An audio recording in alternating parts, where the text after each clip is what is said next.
Hi everyone, Kuri here. As promised, here is your video for Psychic Abilities 101. I'm going to be going over about 11 or 12 different psychic abilities that you may have, or you may have more interest in learning about these abilities. I'm going to be going through brief descriptions about them though. There are many different psychic abilities that you could have, and what I say might not cover some of the abilities that you have. If you have any questions whatsoever though, please feel free to contact me via Facebook at Lightworker Kuri Morita, or you can go to my YouTube channel and contact me that way, and I look forward to any messages or any questions that you may have. So to get started, we're going to start with some psychic abilities that I'm sure some of you who have experience working with mediums or trying to be, a medium yourself will know these words. So I'm going to go through each of them individually, and I'm going to spell out the word and what exactly they mean. And I do apologize, I am going to be looking down at my notes here and there to make sure I keep myself on track, because you know how I am. I always lose my concentration and start talking about random things like I'm doing right now. Okay, so the first psychic ability we're going to talk about is something called clairvoyant. That's C-L-A-I-R-V-O-Y-A-N-T.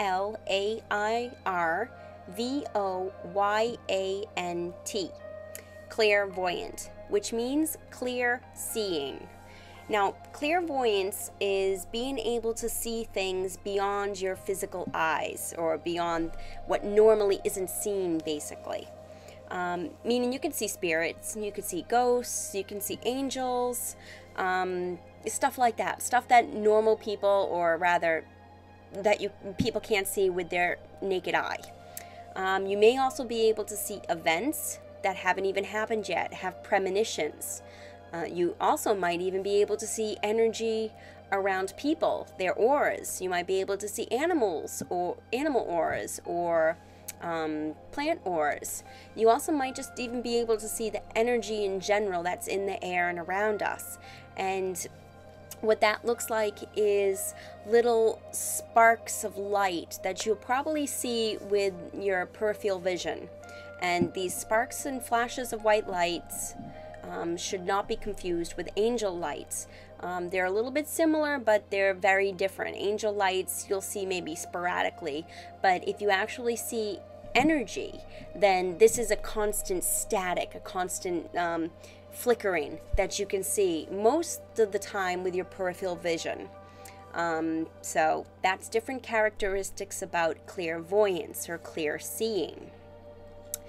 Now, the next one I want to talk about is something called clairaudient, or clairaudience. C-L-A-I-R-A-U-D-I-E-N-C-E, clairaudience. And that means clear hearing. So being able to hear things that are normally inaudible, allowing you to hear beyond your normal range of hearing. You might be able to hear voices from spirits, ghosts, angels, or your very own spirit guides who are trying to help you along with your path of enlightenment. Some people hear these voices as whispers. Others might hear these voices very, very loud and clear. Just remember though, you're in control of the content that you hear and the level of volume and how you hear it. So if you don't want to hear any nasty things that some spirits or some deceased people might say, then you can just say, nope, I turn off that, I put my parental control on, and I only want to hear words of harmony, words of peace, and words of light. Now, you can also turn up the volume and turn down the volume. If spirits or angels are talking too loud, and not shouting at you, but they're just too loud, and you can hear them if they would, you could hear them and not have a headache if they were just a little quieter. Feel free to just say that. Just ask them, please, speak a little bit quieter. You're too loud, it's hurting my ears. Or if they're talking too soft or too quiet, you can say, I can't hear you, please talk a little louder for me, please. And, believe it or not, they do. They listen because they want to get the message across to you in any way that is comfortable for you. So you can control what content you hear, and you can control how you hear it in the level of volumes. Another thing that people might be able to hear is not voices, but sounds. For example, you might hear bangs, you might hear bells, you might hear music. That's perfectly normal as well. That's more of your clear audience coming through, that psychic ability to clear hear. So sometimes, you might hear things that no one else can hear. Like, for example, oh, did you just hear that bang? Or what's that music? Do you hear that? And the other person doesn't. It's that sixth sense, that psychic ability that's coming through. Now, some people might hear both voices and sounds. Other people's might just hear voices. Other people might just hear, sounds. It can be both or one or the other. So it doesn't matter, if you want to start to hear both, then it's all about training your ear. Moving on, the next one I want to talk about is something called clear empathy. CLAIREMPATHY.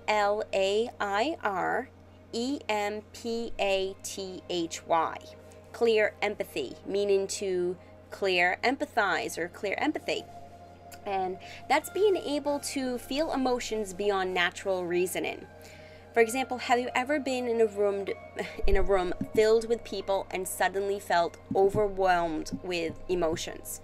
And many different emotions, or suddenly started crying for no reason or burst out laughing for no reason? That's because you're picking up on other people's energy, and your mood suddenly changes to match the people around you.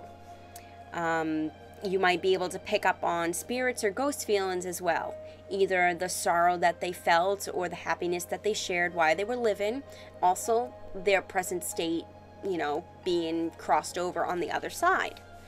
So you can feel very different things, and it can be good things, it could be bad things, it could be anger, it could be sadness, it could be, happiness, but it's basically emotions that you don't feel at that time.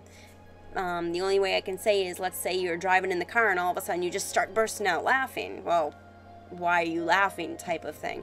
You're picking up on someone else's energy, and they don't have to be right next to you in order to pick up on their energy. Now, that brings me to my next point. As great as it is to be empathic, you have to be very careful because you're very susceptible to psychic attack. People can send you their, emotions, and their emotional energy, even if they aren't right next to you, as I had said. You could be miles away from anybody, and suddenly your mood completely changes to a mood that isn't fitting your emotional state of mind. So it's very important that you ground yourself, you clear yourself, and you protect yourself every single day. If you're someone who is a highly sensitive empath, then you really need to do this every single day to keep your aura and your body centered, grounded, and just purified. Because people, without even knowing it, can actually attach their little cords to you, and that's how it all begins. Often people that send you this energy, it's because they're thinking of you in the time of need, and boom, the etheric cord is connected, it's there until you cut it and protect yourself.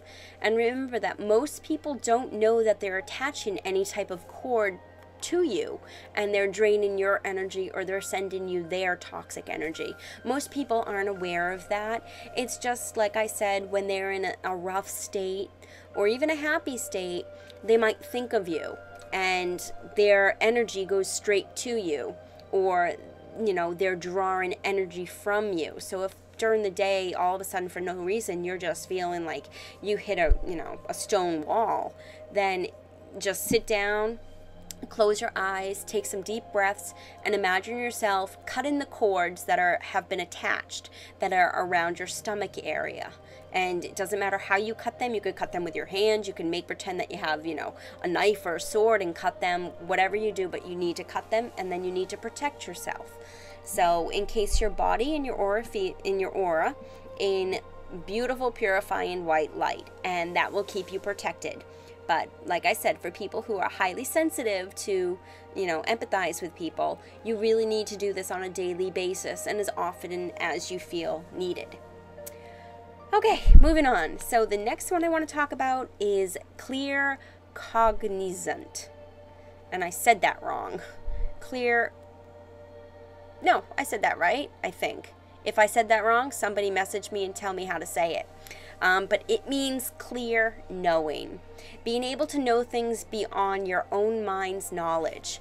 For example, have you ever been in a car and all of a sudden, you know, you had the feeling that you need to brace your body against the dashboard or the back of the seat because you know that you're going to get into an accident. You don't see the accident coming and then brace yourself. You brace yourself and then the accident suddenly happens. That is a psychic ability saying, hey, you know, this is what's going to happen. I know you can't see it's going to happen, but you know it's going to happen. That's that clear cognizant. Or another thing is, have you ever answered anybody's question on a topic that you have no clue about? Like completely, like, I don't know, if you don't know anything about politics, all of a sudden you're just like talking this political speech or you know, really just kind of channeling something. That's another part of that psychic ability. Or my personal favorite, when the telephone is going to ring. So, you know, you just, oh, the telephone's going to ring, and all of a sudden it rings. And not only that, but you know exactly who's calling without looking at the caller ID. It's like you have your own little caller ID. It's pretty cool. I'm going to say, if you want to try stuff like that, when you hear the phone ring, just kind of sit there for a minute and say, and try and guess who's calling. And it'll be interesting. And that actually is a way to tap into that ability and to kind of practice it to make it stronger. So it's pretty interesting. Okay, so the next thing I want to talk about is clear sentence. CLAIRSENTIENCE. Clear sentence. And that means clear sensations. Being able to physically feel sensations that are not your own.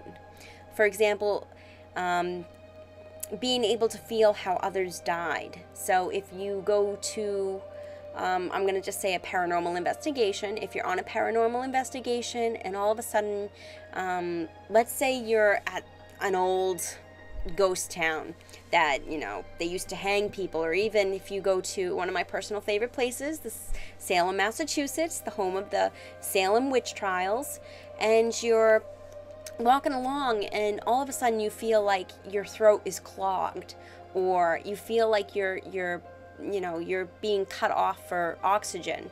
You could be feeling the experience that someone had after being hung. So, you know, different ways that people have died, you know, you might experience that. Like I said, being hung, you might have trouble breathing. You might feel that your throat is really clogged. You know, it's a bit similar to, clear sentence is a bit similar to being empathic, but empathic or empathy has to do with your emotions and your feelings. Clear sentence has to do with physical feeling. So that's the two big differences with that. They're similar, but they're very different. One's emotional, one's physical. Another thing to remember, though, you can feel good and you can feel bad. So you can feel someone's, you know, physical high as well as their physical low. But don't be afraid that you'll only feel hurtful things. So if you're walking in Salem, Massachusetts, don't be afraid that you're going to feel all of what, you know, the poor people, you know, suffered. You can actually feel, you know, almost like a, oh, here's a good example. Angel just told me this one. For example, someone that was in love, you can feel like your heart beating very quickly, that type of thing, or the butterflies in your stomach.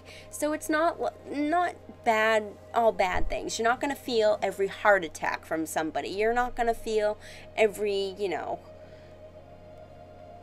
bad disease that someone suffered from. There's also good feelings as well. And again, you can control those as long as you work with your spirit guides or your angels or the gods and the goddesses to work on what you want to feel and what you don't want to feel. Now, the next thing I want to talk about is an interesting one, and I might mispronounce this because this is an ability that I actually don't have, and it is clear gustance, which means, oh, I'm sorry, it's spelled Clairgustance, clear gustance, and that means clear tasting. Being able to pick up on certain tastes that is not from your own. For example, someone close to you died recently who was a heavy smoker, and while sitting in your bedroom or in your house, you suddenly taste cigarettes or tobacco in your mouth, and you're not a smoker. Most likely, you know, that person who passed away is right next to you, and you're picking up on their energy. This can happen with people even people that you don't know. So again, if you're on a paranormal investigation and you go into a room or a kitchen or something, and you just get like this weird taste. For example, if you go into a kitchen and you taste chicken in your mouth, and all of a sudden you get like something, you know, like a clogged feeling in your throat, you might be witnessing two different things of psychic abilities. One being this person had chicken, the next being he might have died from choking on the chicken. So I know that's a terrible way to go, but that's just another thing.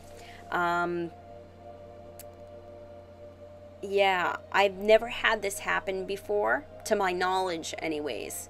So it'll be interesting if it ever happens.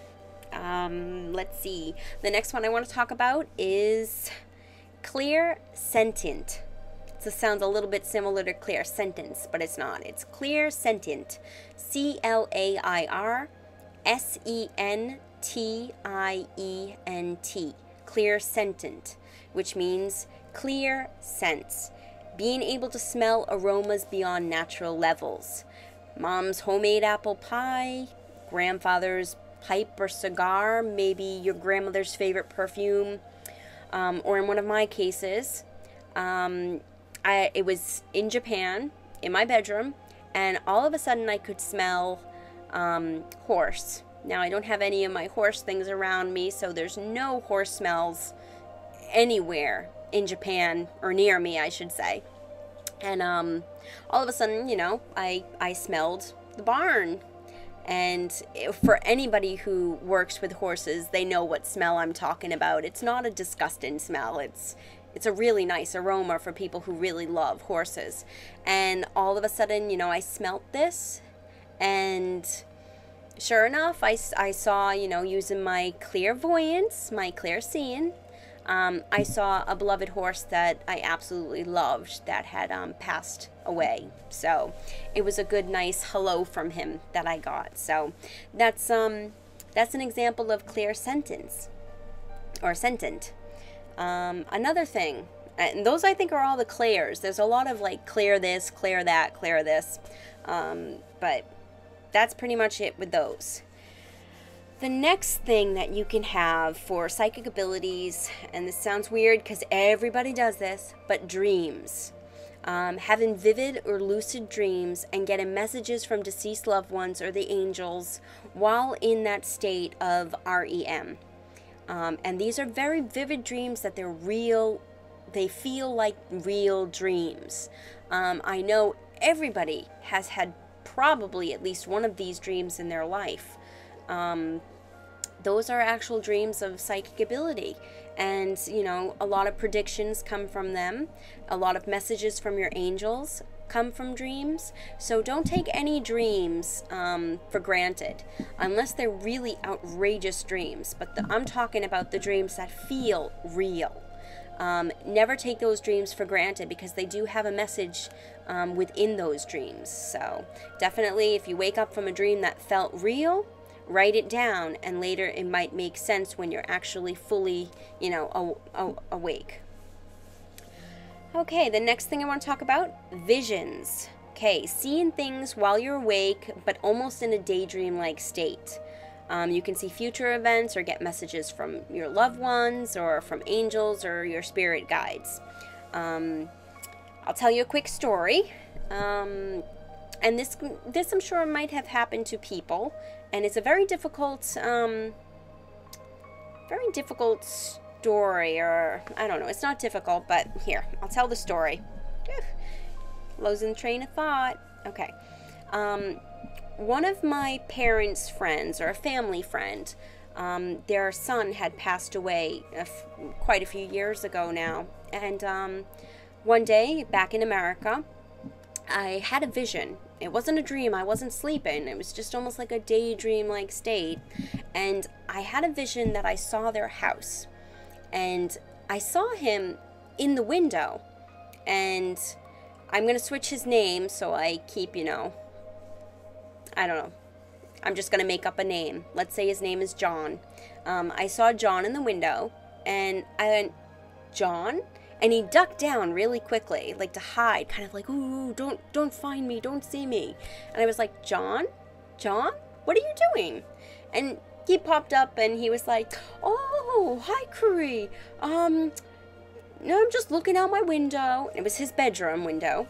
And I said, John, what are you doing? You're dead. And he was just like, I know. I have something for you to tell my parents. And I was like, yeah. I'm still a little bit like, okay, what are you doing? And he was like, tell my mom and dad that I love them. And I think of them, all the time, and I'm always with them. And I was like, okay, I'll do that. And then just as I was coming out of my daydream-like state, he said, oh, Cree, wait. And I'm like, yeah? And he goes, tell my mother to stop sitting on my bedroom bed every day. And I was like, okay, John, I'll tell her that. And he kind of laughed about it. And he said it very jokingly. And poof, the vision was done. Now, I had that vision. It was very, very, real. It felt real. It felt like I was there. And it was very clear. And he was speaking very clear to me. So here was the thing. What do I do? Do I go to his parents and say, hey, John came to me in a vision. I know he's been dead for like 2 years, but he came to me and he wanted me to say this. It's a very hard decision on what you should do.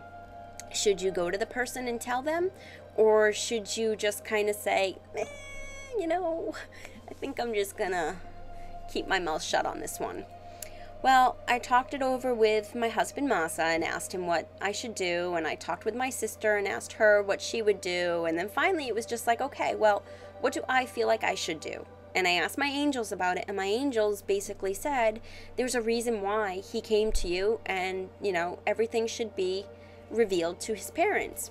So I went to John's parents and I told them, and they were very surprised about what I had to say. And John's mother, as soon as I had said the little joke he made about stop sitting on my bed every morning, his mother just put her hand up to her mouth, and his father put his hand on the mother's shoulder, and they were just like, oh my gosh. And she had told me that ever since John had died, that she goes up and sits on his bed every single day, and she's got his Native American sash, because he had Native American roots, and he was very, very well recognized in the Native American community in Massachusetts.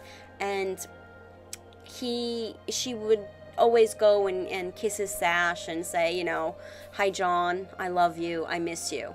And he was there with her the whole entire time. So they were very thankful for me to, tell them that. And, it reassured me that they had said, anytime you get messages from anybody, please come to us and tell us, because we greatly appreciate it. So there's a fine line when it comes to telling people, your visions. I don't say, think about first, if your vision is right or wrong, because any visions that you have are usually, visions that, are meant to be for you, and they are real. If you ever have worries about whether or not you should confront people about your visions, always ask your higher self, or always ask your angels, and they will help you, and they will give you a, green light go or red light stop. So, you know, just always communicate with your angels and your higher self in order, you know, to feel a little bit more comfortable. Okay, let's see. I've got about 3 more things I want to talk about, but I need water. All right. Next one I want to talk about is something called psychometry, which is psychometry.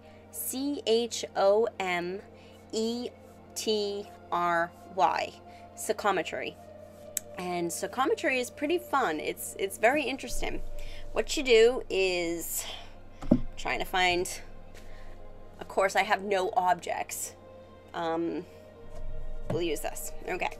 You take an object and you hold it and you read the energy that is in the object. So in order to do this, you can use anything. It doesn't matter if it's, you know, alive. Well, no. Usually inanimate objects work. I don't suggest, you know, grabbing a cat or something or a rabbit to see where it's been. But you take an object and you hold it and you concentrate on it and you start to close your eyes and read the energy from it. And whoever has touched this stone, wherever this stone has been, you can read the energy from it. Until you clean it, that is. Now this stone is clean, so there's nothing imprinted on here. But everything leaves an imprint, an energy imprint.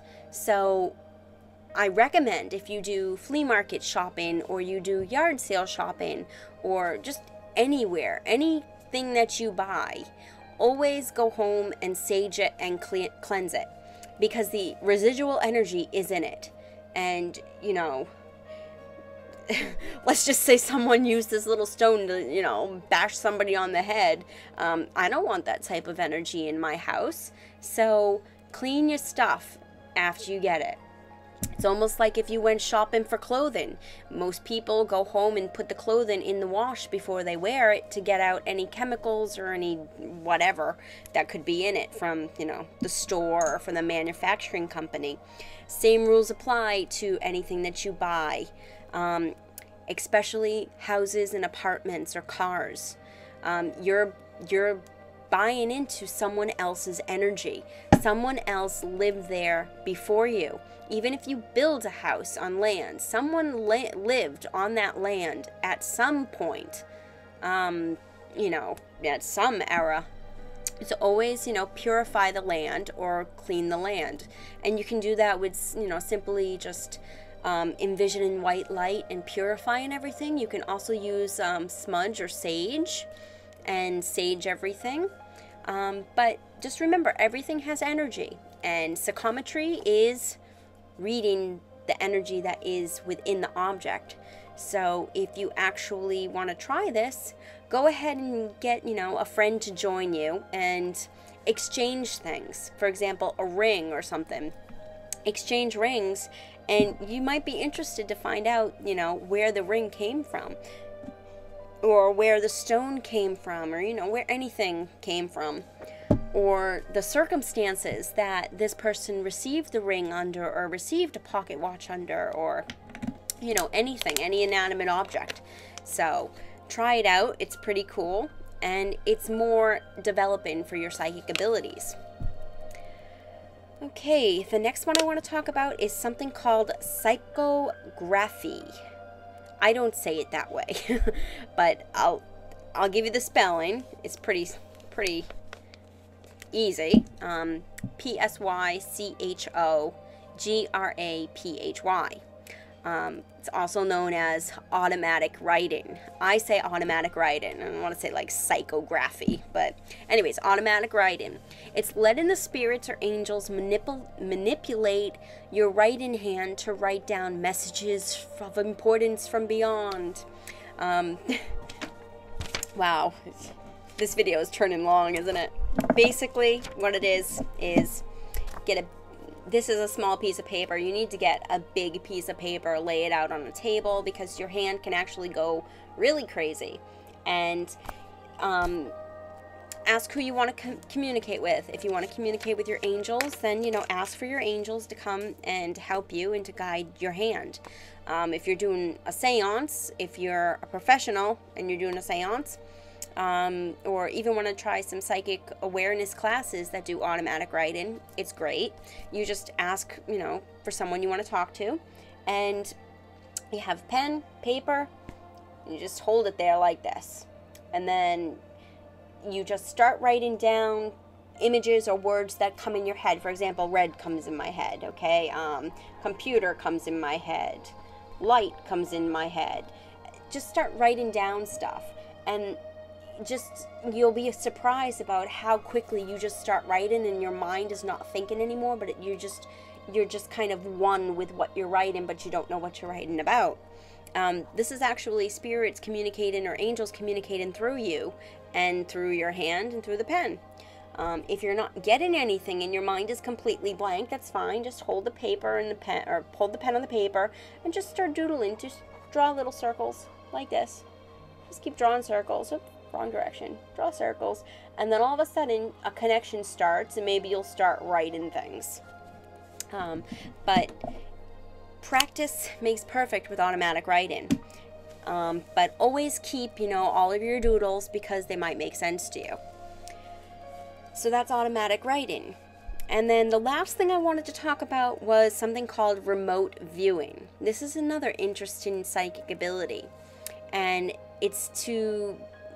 remote viewing is when you're giving coordinates, the longitude and latitude of a location, and having the ability to describe that location with accuracy without actually having seen the location or have been to or ever gone to the location.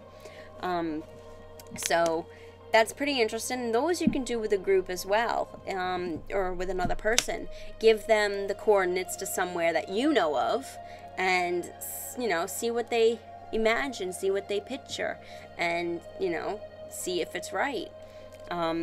One of the times that I was taking one of my psychic awareness classes, gosh, years ago, we did remote viewing, and I got the longitude and latitude. I don't remember where it was, but I started thinking and seeing images of this huge gray building, and there was almost like a horseshoe type driveway, and, you know, there was benches and almost like a park atmosphere and a river on the side. And I just started drawing and writing all this stuff down, and come to find out I was about 95% accurate with what I had written, because I was describing a nursing home. So it was pretty cool. So I recommend that as well. But those are the different psychic abilities that I'm going to talk about in this Psychic Awareness 101 or Psychic Abilities 101 lesson. The only other thing that I want to talk about for a closing thing is about meditation and white light. If any of these psychic abilities appealed to you and you want to try and tap into that ability that you have, a lot of people say, well, how do I begin? And the first step that everyone has to take is meditation. You need to start to meditate. You need to start to quiet your mind, and then you can start to open up psychically. You can also do a lot of different workbooks, a lot of different workshops that are out there. Trying to think of some books that I can recommend to you. Psychic Workshop. I don't remember who wrote it, but you can go online and Google it and put in Psychic Workshop book, and I'm sure it'll come up. For places to go for psychic awareness workshops or classes, if you're from the Massachusetts, New England area, I can recommend some places. Other than that, you're going to have to do some research on your own. But if you're from Massachusetts in the New England area, in Andover, Massachusetts, there is Circles of Wisdom, and they have many wonderful workshops. It's a wonderful New Age bookstore. You can reach them on their website at circlesofwisdom.com. Or you can go to another website, which is AquariusSanctuary.com, and that website is for Aquarius Sanctuary that is located in Littleton, Massachusetts. Both are really nice places. I highly recommend both of them, especially Circles of Wisdom. Kathy, the owner, she is a doll. She is wonderful, a wonderful woman, and she has a beautiful store. So if you're looking for any metaphysical goods, or you're just kind of searching out and looking for different things, definitely check out Circles of Wisdom. It's worth the trip if you're a little far away. The other store that just came to mind is a store in Derry, New Hampshire called Gardenia's, and trying to remember the woman's name. For some reason Debbie comes in my head, but I don't think her name is Debbie. But if you're more on a Wiccan or pagan belief, Gardenia's in Derry, New Hampshire. She is, I believe, a high priestess, and I highly recommend going to that store if you're looking to join any classes about witchcraft or Wiccan religions. And then, of course, Salem, Massachusetts, but it's a little overrated over there. But anyways, those are the places that I recommend. The only other thing I wanted to talk about was white light, protecting yourself with white light. It is very easy to do it. You don't need to be psychic in order to do this stuff. Close your eyes, take 3 deep breaths, and then envision this white light, white crystal clear light surrounding your whole entire body and outstretching about maybe 3 to 4 feet to actually include your aura. And that's what protecting yourself with white light is. It's very easy. It takes maybe 3 or 5 minutes to do it, and it just keeps you, your energy from any psychic attacks, or it just, keeps your energy, and, protects you. So those are the things that I recommend doing. And lastly, I just want to say that all of these abilities that I had just mentioned, anybody can do it. Everyone in the world, they're all psychic. We are all psychic.